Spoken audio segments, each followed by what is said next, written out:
used to always have water sort of coming across it. I used to call it the waterfall, and I used to swim down. My name is Vanessa Barbe. I grew up in Vincentia. I was born in 1972, and my mum also grew up in Vincentia. She was born in 1950, and her family came here in the mid-1950s.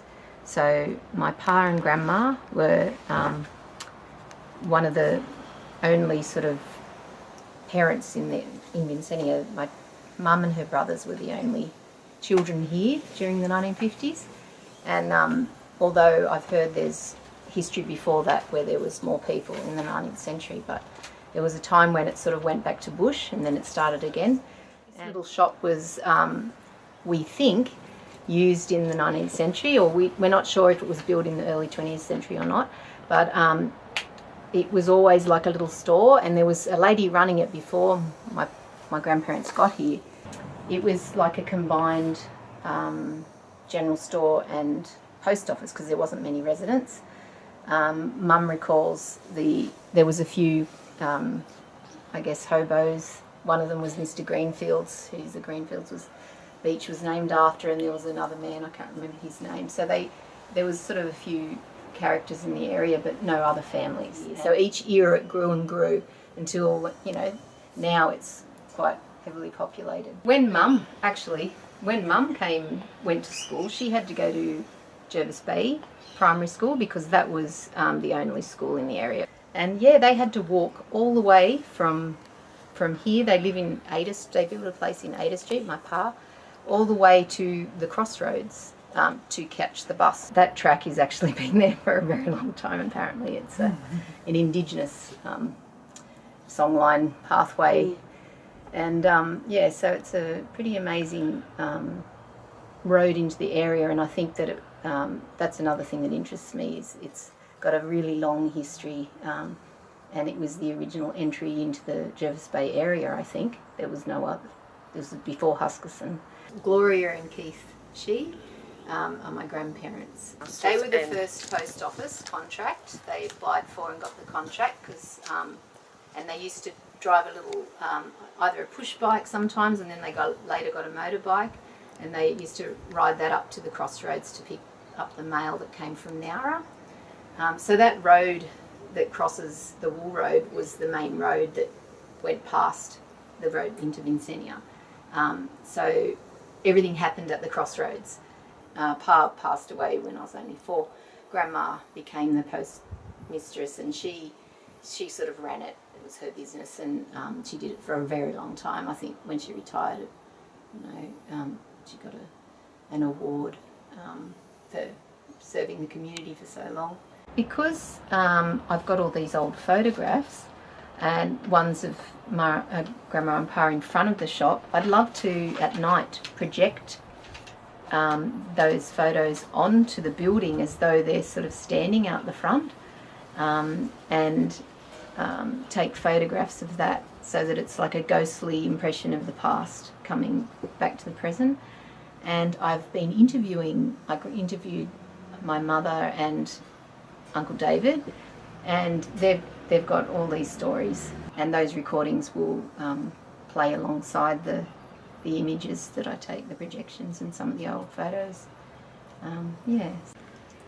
That's Keith and Gloria Shee, my grandma and pa, out the front of the shop in Holden Street, and you can see the Cotty's drink bottle sign. Graham Kemp, who owns the property, he says that he remembers painting over the sign, so the sign's still here. So he said he could strip the paint off and have the original sign. Yeah, my family are very private. They're not sort of, they don't like sort of getting out there in public and being. So when my grandmother actually, when she retired, the council approached her to have the park across from them named after her, and she said no. That's the sort of people they are. My mother's the same, they're very private, and I just want their story, which is almost like a hidden story, to be known as a really important historic moment in the area, and their role in the community, the way they did everything.